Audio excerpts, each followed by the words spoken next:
রবীন্দ্রনাথ ঠাকুর তাঁর ছিন্নপত্রাবলীর 183 নম্বর চিঠিটি শিলাইদহ থেকে মঙ্গলবার 12 ডিসেম্বর 1894 খ্রিস্টাব্দে লিখেছিলেন। এখন সেটি পাঠ করছি। তুই যে লিখেছিস বব, এই ভবের সাথে ভাবের মিলন হবে কবে? সম্পূর্ণ মিলন কোনো কালেই হবে না, কারণ কারণ ভবও যতটা ভাবের কাছে অগ্রসর হতে থাকবে, আবার ভাবও ততটা সম্মুখে অগ্রসর হয়ে চলবে। ঠিক যেন ভাবটা ভবের বড় ভাই। উভয়ের সমান বয়স হবার কোনো সম্ভাবনা নেই।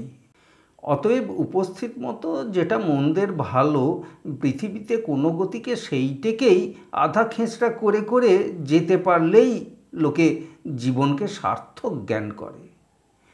বিশেষত যখন সবসময় বুঝতেই পারি নে হাইয়েস্ট আইডিয়াল কোনটা, হয়তো যেটা নাইয়েস্ট সেইটাই হাইয়েস্ট, হয়তো নিজের আইডিয়াল স্যাক্রিফাইস করাই অনেক সময় হায়ার আইডিয়াল, হয়তো জীবনকে যেখানে তুলে রেখে দিতে চায় সেখানে থাকলে জীবনটা নিষ্ফল হবে, হয়তো আর একটু নেবে এলে আমার নিজের সাধ্যমতো এই সংসারে খানিকটা সফলতা লাভ করতে পারি।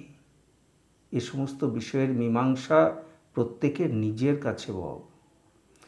সব শুদ্ধ জগৎটা এমনি জটিল যে কোনো দিকে কাউকে পথ নির্দেশ করে দিতে সাহস হয় না, কেননা প্রকৃতি ভেদে প্রত্যেকের চলবার প্রণালী এত তফাৎ। হয়তো খুব বেশি না ভেবে যেটা সবচেয়ে নিকটবর্তী সেই পথটা অবলম্বন করে তারপরে প্রতিদিন যে প্রশ্ন সম্মুখে উপস্থিত হবে সেইটের ভালো রকম মীমাংসা করে চলাই সবচেয়ে সুবিধা। আমাদের এই জীবনটাকে যিনি একটা বিষম সমস্যা করে তুলেছেন, অবশেষে তিনি হয়তো এর খুব একটা সহজ মীমাংসা করে দেবেন। তখন হয়তো আমরা এত বেশি ভেবেছিলুম বলে হাসি পাবে।